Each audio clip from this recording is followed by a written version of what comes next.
প্রথমে এই বিটগুলোকে চারটা বিটে ভাগ করব, কারণ হেক্সাডেসিমাল হচ্ছে 4 বিটের কোড।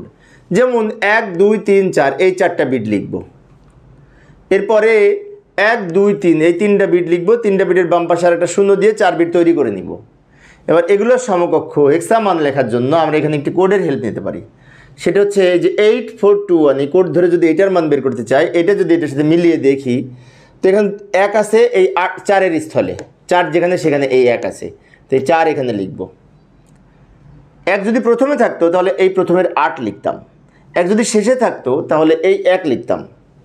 এখন এইখানে আবার 2টা 1, 8 যেখানে সেখানে 1, আর এই 2 যেখানে সেখানে 1, তো 8 আর 2 যোগ করে 10 হবে। যেখানে যেখানে 1 থাকবে ওগুলো যোগ হবে।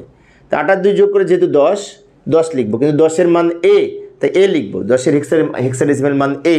এবার 4a ব্র্যাকেট দিয়ে ভিত্তি হিসাবে 16 লিখবো, কারণ হেক্সাডেসিমাল সংখ্যার